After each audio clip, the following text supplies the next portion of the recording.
yeah, not meal planning, not doing big shops at Aldi, and also not cooking from scratch, not cooking at home, eating out loads, even if it is only at Wetherspoons, all adds up.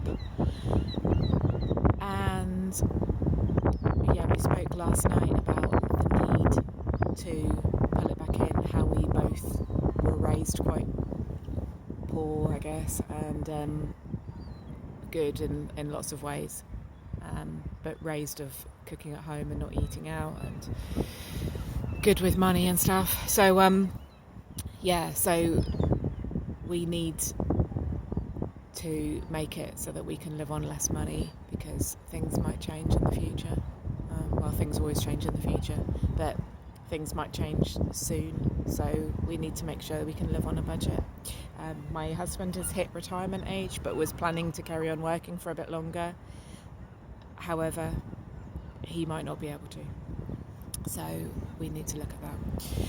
And so I wrote down loads of ideas, and I went out and I went and got some food. So in my bag I have a bag of vegetables, some tin tomatoes, some beans, and I have my regular bag, which is just full of stuff. I emptied it out, but it's still fairly full of stuff. It's got a mascara and a eye pencil. If I arrive somewhere early, I might put that on. I've got a bottle of Huel. That's what I'm obsessed with at the moment. It's got various lists. I write loads of lists, even if, when they get really messy and tatty, I keep hold of them. And a couple of like little mochi things I just saw in the shop where I got the vegetables from, and I just picked them up for like little Christmas gifts. I don't personally celebrate Christmas really, but I kind of observe it culturally, in terms of giving small gifts. If people are going to give me gifts, I really go out of my way about taking up a gift giving practice with people, and I see my family and everything, and I'm lucky to have all of that.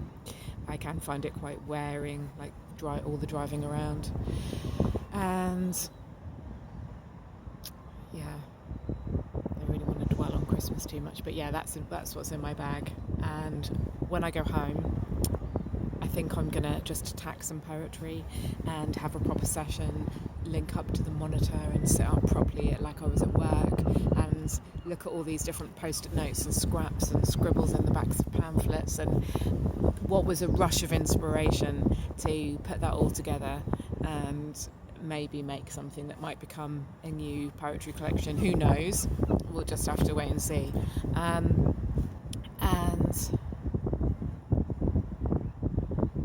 yeah, what else to say right now?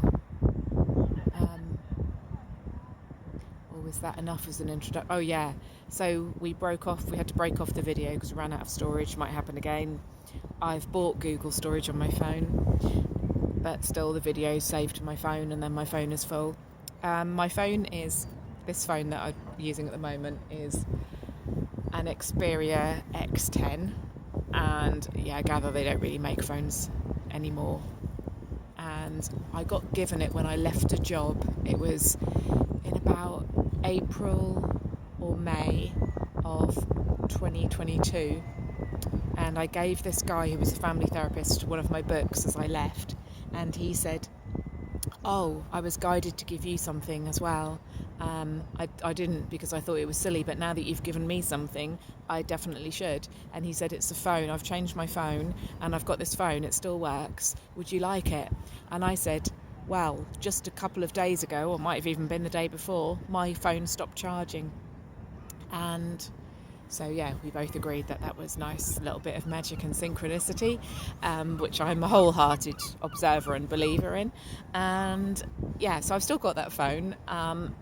People actually laugh at it, but my actual phone that I use for calls is just a little tiny, the cheapest one you can buy, Nokia.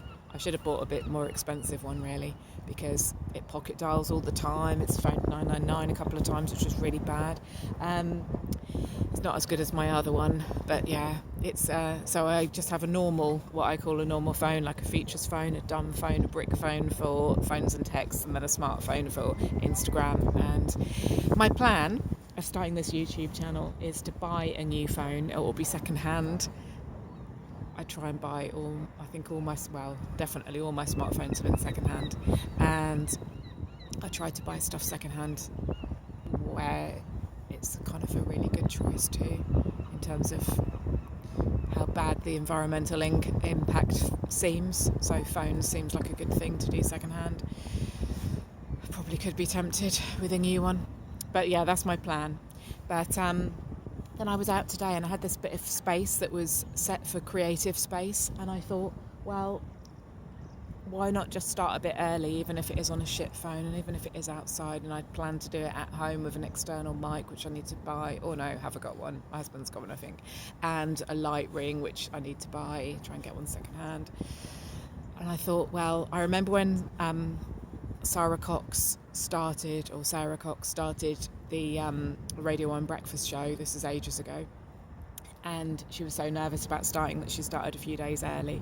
And I've kind of always remembered that. So this is me just starting a little bit early because, yeah, there was a moment of creative space in my diary.